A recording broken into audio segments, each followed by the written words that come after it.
Como verán, estamos en una ciudad diferente. Esto se llama Nueva York.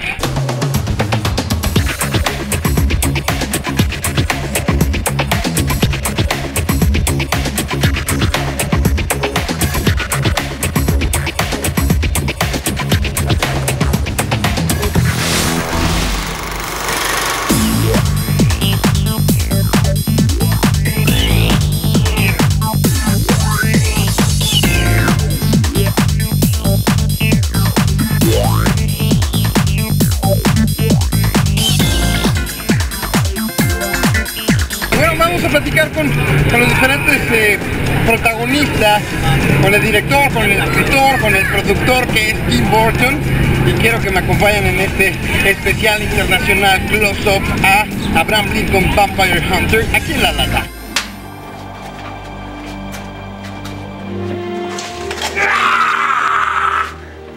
Again? Still rolling, right? Okay. Action, please. Yes.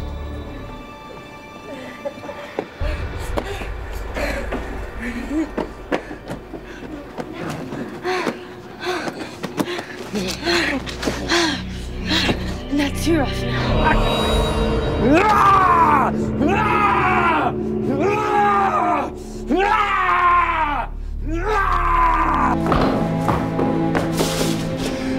I do. I think there's a little more to it than that.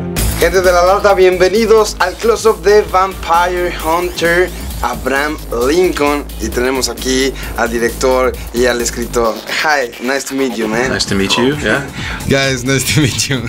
Oh, hi, yeah. How are you doing? Man, welcome to La LATA. Thanks, man. Mary, how are you? Great, thank you. Tim Burton, nice to meet you. Welcome to La LATA. Nice to meet you. I'd like you to chop this tree down with a single swing. That tree? It's got to be more than a foot across. That's impossible. But it isn't a tree. It's what you hate most in the world.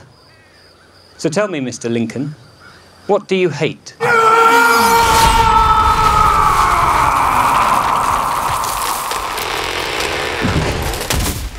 Power, Lincoln. Real power. Abraham Lincoln Vampire Hunter. Just the name, it sounds crazy, man. It is crazy. Yeah. It is. It's crazy. It's absurd. It's ridiculous. It shouldn't exist. But it does. And you know, the important thing for people to know is that it's a crazy concept, but it's a very serious movie and very dark. And it's not a joke. It's not a comedy, and we're not laughing at Lincoln. We're turning Lincoln into a superhero. When I asked people about it, they said that they'd read the book and that it was incredible and that they loved it. And so then at that point I went and read the script and thought and realised, you know, with the imagination of Tim Burton and with Timur making the action sequences, it could be something really, really special, and you kind of then have to be part of it. So when the title was mentioned, I kind of liked the idea, and yes, I'm aware that it sounded kind of crazy, but that's what I liked about it. But I'm a fan, you know, in principle of things like that. I like, you know, a title like Hobo with a Shotgun. I just think, yeah, you know, and these things can be done badly or well. You know, I think you have to embrace the silliness of it. But having embraced that, I think it's a mistake to play too much for laughs, because that will only sustain you through the first 5 or 10 minutes of a film. Then it gets so tiring. So I think the decision to play the joke, as we're calling it, pretty straight, is the right one. You know, it's funny because the joke of it is just in the title. And then it ends. What we've done is we've made a period action movie that happens to have some vampires in it. The Abraham Lincoln, the alternative story. It sounds crazy, it does, but when you see the film, it makes perfect sense, because he is our superhero, you know, of our American history, and we've just taken that idea and made it into a literal superhero story. That's why I loved it. I mean, even before Seth wrote the novel, I just heard the title and I said, this is the kind of movie I would love to see when I was a kid. You know, just the title alone just made me want to see the movie. History prefers legends to men. It prefers nobility to brutality. Soaring speeches to quiet deeds. History remembers the battle, but forgets the blood. Don't you think it's a little risky to make a movie, an alternative story about one of the most respected presidents of the States? Well, no, that's the thing I loved about the novel, was that it made complete sense. It seemed real. For me, I was a really bad student and I was never really interested in history, but this actually got me interested in history, and that's what I loved about it. It made sense, I remember seeing images of Lincoln, when I was a child, and I think he just had such a strange presence and quality to him. I mean, he looked like a guy who'd be up hunting vampires at night, he had that kind of quality about it that made a lot of sense. So no, we treated it like it was the real history. I feel like a lot of these movies, you watch, the Capote movies, you watch all these different movies about all these actual people, and the people that write these movies don't know these people, so they're all speculation. So, anyone, we can say anything we want about anybody. We can make any type of movie we want about these people, as long as it's interesting, fresh, and creative. It's very risky, but I think that that's what's so fun about it. And I'm sure that it'll be controversial in some ways, and some people will, find it odd or whatever, but I think that's what's so great. It's this big movie that really steps out on a limb and does something, almost insane, but does it well, which I think is, the whole point. That's what makes it interesting. What I liked about it was that. So yeah, I suppose. Look, there's a lot of differences. We had to invent a lot of action for the movie that was just not in the book, but it is an action movie, and what's so cool about it is that it preserves the tone of the book, and it preserves the ideals of Lincoln and turns him into that superhero that I wanted him to be in the book. My mother was murdered. I can see the rage burning. Tip the balance for the good of all mankind. I shall kill them all. It's time we had a nation of our own. This war ends tonight.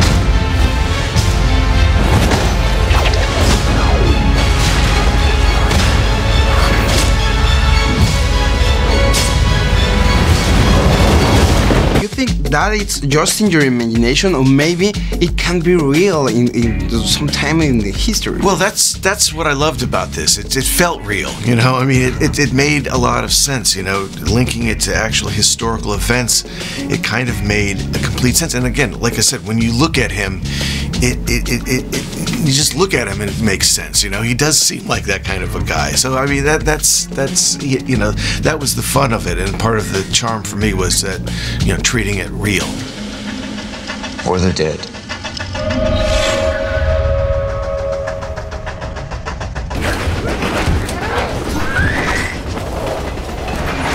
We gotta keep him away from the locomotive.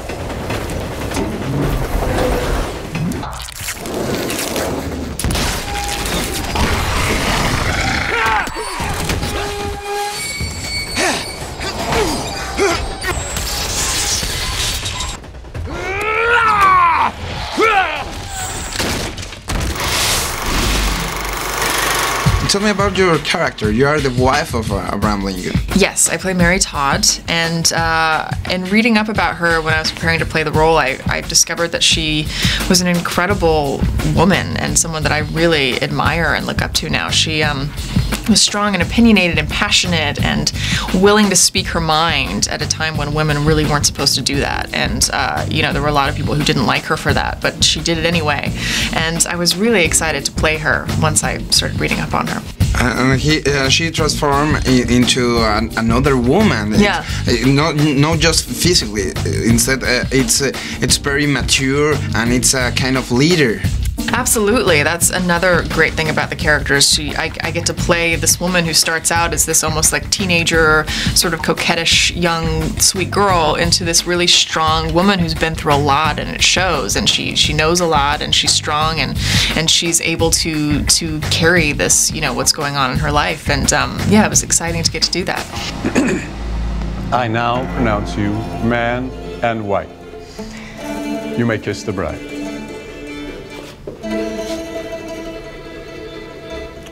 Ladies and gentlemen, it's my pleasure to present to you Mr. and Mrs. Abraham Lincoln. You are kind of a teacher, and meanwhile you are the villain of the story. I see this boy carry out this attempt on someone's life and think, wow, that person is capable of being one of the huntsmen who can kill vampires for the good of the world, so we think. But actually it turns out that Henry has experienced the loss of the most precious person in his life, and that actually it's very about him, and it's not for the good of the world, but it's actually selfish motives that make him do this training to get at this man. You're a very strong villain. Mm-hmm. Yeah. Well, my character is thousands of years old, so he's seen, you know, the machinations of human history, of rising and falling. He has a certain distance from it all, and an ability to kind of plan. And he's a politician, or he sees himself as a politician. So he's a formidable vampire, very powerful, but he's also a thinker, and that's what makes him more dangerous. And he has a big plan for his people. I presume you know what I can do with this. Well, I know what you can do against one vampire, but against 20?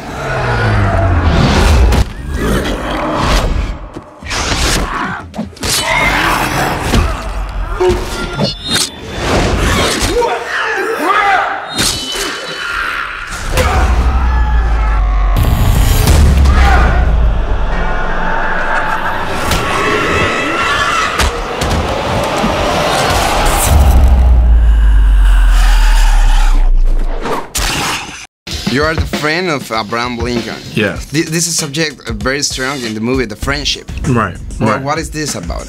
Well, this whole movie I feel is about friendship and betrayal. It's about, you know, the relationship between two people and trust and confidence that you can put in another person. William H. Johnson in real life was an actual person. He actually was Abraham Lincoln's friend. With this movie being so real, that was something that I wanted to capture the reality of it and keep that through line between the two of us. And you are the president, man.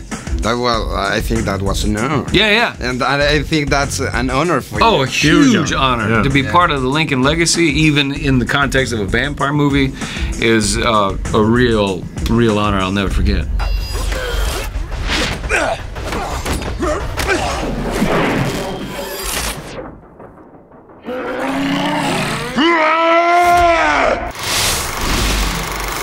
What about the action, the fights? There's a lot of fighting.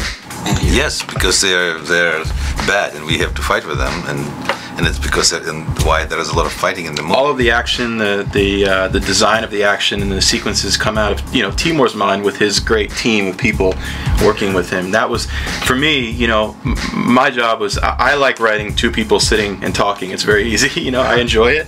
When it starts to, you know, be action and I have to write all like a technical document, I lose my mind. So luckily, Timur did his process on all the action.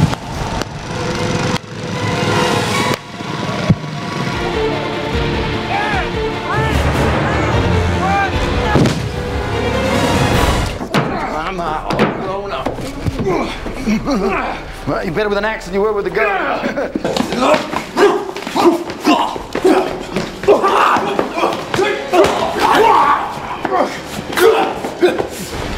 Do you have trained for this kind of scenes? Yes, you do, and with the axe, you're very expert with the axe now. Yeah, I mean, it was good. It's frustrating, and it takes a long time to try and get right. And sometimes you don't think you're doing it well enough, and you know when then they ask your stunt double to come in and do it. You know that you've not been good enough, and then you try and then you could take it home, and then you take it to the, you know, wherever you're staying, and you take it to the park, and or to the pool. To the pool. Yeah. Some worried people at the hotel. There's someone just swinging an axe around the pool. Yeah. But it's good fun doing it. It's good. It's hard, but when you see the outcome of it, it's great.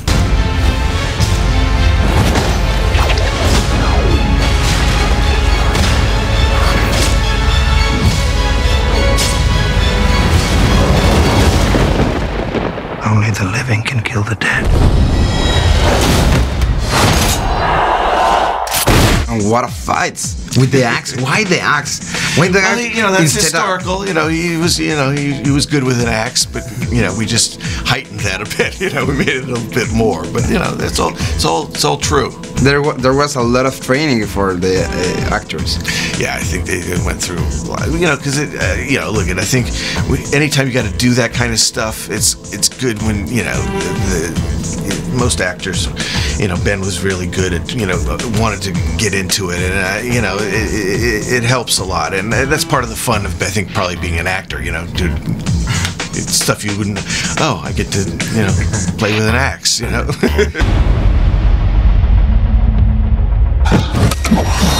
Well, Lincoln was famous for his use of an axe. When he ran for president, he was the rail splitter candidate. When he was at Gettysburg, he was notorious because he was so strong, even late in his life, he could hold an axe completely outstretched.